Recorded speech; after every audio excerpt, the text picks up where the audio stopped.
गौरव भाटी ने जनसभा को संबोधित करते हुए बीजेपी और कांग्रेस पर साधा निशाना और कहा कि पिछले 5 सालों में गुड़गांव में कोई भी विकास नहीं हुआ है। युवा है वह बेरोजगारी के कारण परेशान है। थोड़ी सी बारिश होते ही पूरे गुड़गांव में, जो कि सबसे ज्यादा रेवेन्यू देने वाला है, इस शहर में बारिश होते ही पानी जल भराव हो जाता है, सीवर ओवरफ्लो हो जाते हैं। साइबर सिटी कहाँ जाने वाला। गुरुग्राम कूड़े से भरा हुआ है, सफाई के नाम पर कुछ भी नहीं है, कोई काम नहीं होता है। आज जो हमने गुड़गांव विधानसभा के अंदर रोड शो किया था, वो रोड शो हमने जेल रोड से, जब हमने उस रोड शो की शुरुआत करी तो वहाँ हमारे साथ गुड़गांव विधानसभा के युवा और बुजुर्ग बहुत अधिक संख्या में वहाँ पहुँचे थे। और जब हम रोड शो हमने वहाँ से चालू किया तो लोगों ने हमारा जगह जगह पर फूल मालाओं से स्वागत किया और हमारा रोड शो बड़ा ही सफल रहा, क्योंकि उसमें गुड़गांव विधानसभा के लोग भारी से भारी संख्या में पहुंचे हुए थे। रोड शो में लोगों की संख्या कम से कम हजारों में लोग थे और गाड़ियों का काफिला था।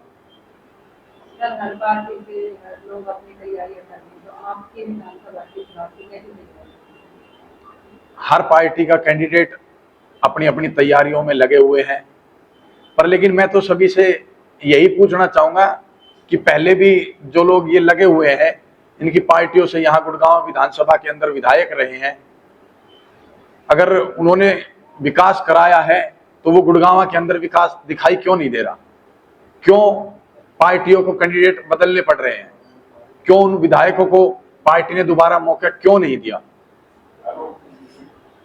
5 साल से अभी यहाँ पे गुड़गांव के लेकिन फिर भी सिल्वर फ्लो है, रोड पे पानी भर जाता है, बरसात हर जगह कूड़ा है, गंदगी है। मैं तो भारतीय जनता पार्टी के विधायक से यही पूछना चाहता हूं, जबकि हरियाणा के अंदर 10 साल से भारतीय जनता पार्टी की सरकार है, लेकिन मैं गुड़गांव के बारे में पूछना चाहता हूं कि कोई तो विकास कार्य गिनाए वो कि भाई गुड़गांव में भाजपा के विधायक ने ये विकास कार्य कराए हैं। हमने तो हमेशा ही उनसे पूछने का काम किया है कि कोई तो आप अपना गुड़गांव के अंदर पत्थर लगा हुआ दिखाएं कि जिससे पता लगे कि भारतीय जनता पार्टी की सरकार के समय में विकास कार्य हुए हैं। भारतीय जनता पार्टी के नेताओं के पास उसका कोई जवाब नहीं है। जवाब इसलिए नहीं है क्योंकि उन्होंने विकास कार्य कराए नहीं है। आज गुड़गांव के अंदर कूड़ों का ढेर बना रखा। आज गुड़गांव जो कि एक ऐसा शहर था जो इन्होंने बिल्कुल खराब कर कर रख दिया है, इन्होंने गुड़गांव शहर को। आज गुड़गांव शहर के अंदर मूलभूत सुविधाएं भी नहीं है। सबसे ज्यादा रेवेन्यू देने वाला शहर है, आप लोगों से लगातार मिल रहे हैं, लोगों की क्या-क्या समस्याएं हैं? मैं आज आपको ये बात आपने जो बोली है बड़ी अच्छी बात है कि हरियाणा के अंदर एक गुड़गांव जिला ऐसा जिला है कि जो 70% रेवेन्यू देता है, लेकिन उसका इस्तेमाल गुड़गांव में क्यों नहीं किया जाता? और अगर गुड़गांव की समस्याओं की बात करें तो आज गुड़गांव के अंदर ना तो शिक्षा की व्यवस्था है, न चिकित्सा की व्यवस्था है, न गंदे पानी की निकासी की व्यवस्था है। सीवर लाइन हमेशा ओवरफ्लो रहते हैं और अगर थोड़ी सी बारिश पड़ जाती है तो गुड़गांव जिला ऐसे नहर के रूप में बदल जाता है। सड़कें नहीं है बिल्कुल भी, स्कूलों में कमरे नहीं है। गुड़गांव में मात्र एक सरकारी हॉस्पिटल था, वो भी चौधरी ओम प्रकाश चौटाला की राज में बनाया गया था 2004 से पहले। उसके बाद भारतीय जनता पार्टी ने उस हॉस्पिटल को तोड़ने का काम किया, उसमें एक ईंट लगाने का काम नहीं किया। बड़ी शर्म की बात है। ये भी भारतीय जनता पार्टी 10 साल के राज में गुड़गांव के हॉस्पिटल नहीं दे पाई। ये अपने आप में बड़ी शर्म की बात है। ये भी आप एक तो युवा है और अब युवा नशे की तरफ जा रहा है, ये भी एक बड़ी बात है कि हमारे युवा साथी आज नशे की तरफ बढ़ रहे हैं। वो नशे की तरफ इसलिए बढ़ रहे हैं कि आज उनके पास रोजगार नहीं है, क्योंकि सरकार उनके लिए कोई रोजगार सुनिश्चित नहीं कर पाई। और मैं तो यही कहना चाहूंगा कि भारतीय जनता पार्टी ने कहीं ना कहीं सबसे ज्यादा धोखा जो आज किया है वो हरियाणा के युवाओं के साथ ही किया है। जो पढ़ा लिखा युवा आज बेरोजगार घूम रहा है, उससे युवा नशे की तरफ भी बढ़ रहा है। बिल्कुल सही बात है। आप अपने सामने किस कैंडिडेट को समझते हैं? मैं तो आज की डेट में अपने सामने किसी भी कैंडिडेट को मतलब ऐसा नहीं मानता कि वो मुझसे मजबूत है, क्योंकि मैं पिछले 5 साल में भारतीय जनता पार्टी के विधायक रहे, वो विकास कार्य नहीं करा पाए।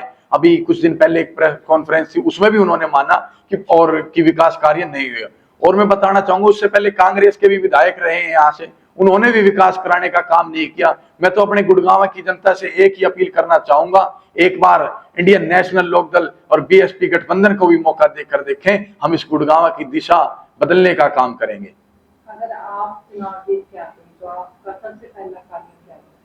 अगर गुड़गांव विधानसभा की जनता अपना आशीर्वाद और समर्थन देकर मुझे चंडीगढ़ भेजने का काम करेगी, तो सबसे पहले जो गुड़गांव की समस्या है वो शिक्षा और चिकित्सा और पीने के पानी की व्यवस्था और गंदे पानी के निकासी की व्यवस्था, ये 4-5 समस्याएं गुड़गांव आज बड़ी समस्याएं बनी हुई हैं।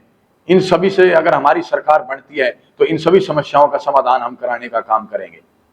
आप गुड़गांव विधानसभा को क्या मैसेज देना चाहेंगे अपनी तरफ से? मैं तो गुड़गांव विधानसभा को यही मैसेज देना चाहूंगा कि आने वाली 5 तारीख को आप लोग इंडियन नेशनल लोकदल और बसपा के संयुक्त उम्मीदवार को जिताने का काम करें। और जिस प्रकार से चौधरी ओम प्रकाश चौटाला जी ने पहले भी विकास कार्य कराए हैं, एक बार आप हमारी गठबंधन की सरकार बनाने का काम करें। जिस प्रकार से चौधरी ओम प्रकाश चौटाला जी ने गुड़गांव को विकसित शहर बनाया था, उसी प्रकार से अब चौधरी अभय सिंह चौटाला गुड़गांव को विकसित शहर बनाने का काम करेंगे।